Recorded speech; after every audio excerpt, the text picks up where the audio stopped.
2 கொரிந்தியர் 5:17. இப்படி இருக்க ஒருவன் கிறிஸ்துவுக்குள் இருந்தால் புது சிருஷ்டியாய் இருக்கிறான், பழையவைகள் ஒளிந்து போயின, எல்லாம் புதிதாயின. நீங்க இயேசு கிறிஸ்துவை இரட்சகராய் ஏற்றுக்கொண்ட உடனே உங்களுடைய 1/3 பகுதி, உங்களோட சிந்தனை கிடையாது, உங்களோட சரீரம் கிடையாது, மாற்றம் பெற்றிருக்கிறது எது? உங்களுடைய ஆவி. உங்களுடைய ஆவி எப்படி இருக்குதா? புதுசா இருக்குதா? அதுவும் எப்படி இருக்குதா? அவரை போலவே. வாசிக்கலாம் 1 யோவான் 4:17. நியாய தீர்ப்பு நாளிலே நமக்கு தைரியம் உண்டாயிருக்கத்தக்கதாக அன்பு நம்மிடத்தில் பூரணப்படுகிறது. ஏனென்றால் அவர் இருக்கிற பிரகாரமாக நாமும் இவ்வுலகத்தில் இருக்கிறோம். அதாவது நியாய தீர்ப்பு நாளிலே அந்த வெள்ளை சிங்காசன நியாய தீர்ப்பு இதில் என்ன செய்யப்பட்டிருக்கு? சொல்லப்பட்டிருக்கு. இந்த நியாய தீர்ப்பு நாள்ல நமக்கு என்ன உண்டாயிருக்குதா? தைரியம் உண்டாயிருக்கு. நான் பரலோகத்துக்கு போவேனா, நரகத்துக்கு போவேனா, தேவன் என்ன தண்டிப்பாரா, இந்த பயம் உங்களுக்கு வேண்டாம். அதுல எனக்கு என்ன தைரியம் உண்டாயிருக்குதா? இந்த வசனம் சொல்லுது பாருங்க, மறுபடியும் வாசிக்கலாம். நியாய தீர்ப்பு நாளிலே நமக்கு தைரியம் உண்டாயிருக்கத்தக்கதாக அன்பு நம்மிடத்தில் பூரணப்படுகிறது.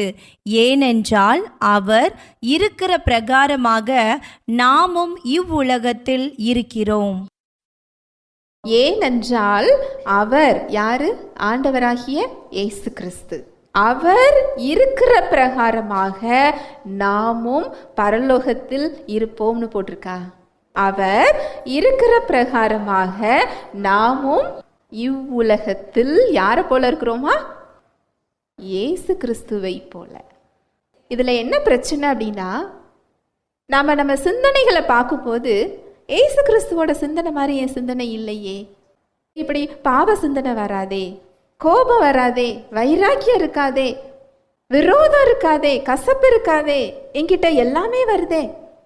சரீரத்தை பார்க்கும்போது, நோயை பார்க்கும்போது ஏசு கிறிஸ்துவோட சரீரத்துல நோய் இருக்காதே, அப்புறம் எப்படி நான் ஏசு கிறிஸ்துவ மாதிரியே இருக்கிறேன்னு இதுல போடப்பட்டிருக்கு.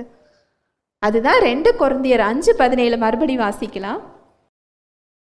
இப்படி இருக்க ஒருவன் கிறிஸ்துவுக்குள் இருந்தால் புது சிருஷ்டியாயிருக்கிறான், பழையவைகள் ஒளிந்து போயின, எல்லாம் புதிதாயின. புதிதாக்கப்பட்டது. ஏசு கிறிஸ்து இப்போ எப்படி இருக்கிறாரோ அதே போல இருக்கிற இடம் நம்ம சிந்தனை கிடையாது, நம்முடைய சரீரம் கிடையாது. எது? நம்முடைய ஆவி. நம்ம சரீரத்தை எப்படி நம்ம கண்ணாடியில பார்க்குறோமோ, நம்ம ஆவிய அவர் வார்த்தையாகிய கண்ணாடியில தான் நம்ம பார்க்க முடியும். ஆவிய உங்க சிந்தனைகளால உணர முடியாது.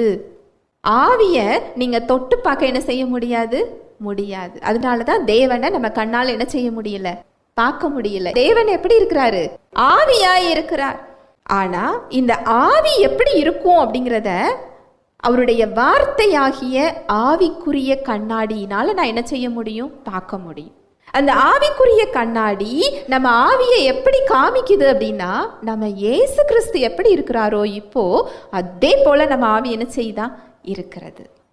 இயேசு கிறிஸ்துவை போல என் ஆவி இருக்குதுன்னா நம்ம இந்த உலகத்துல எப்படிப்பட்ட வாழ்க்கை வாழணும்?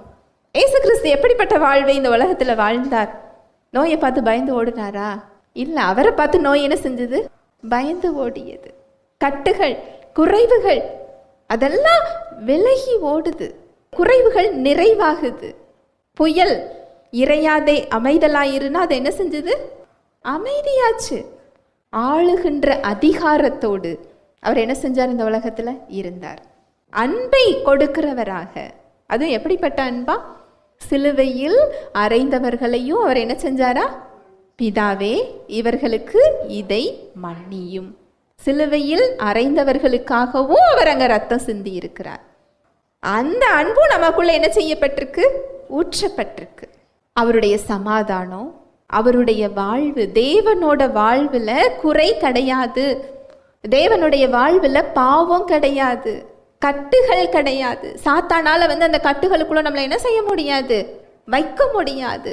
ஒரு ரூம் இருக்கு, லைட்டு போடுறோம், லைட்டு போட்டா பிறகு இருள் மேற்கொள்ள முடியுமா?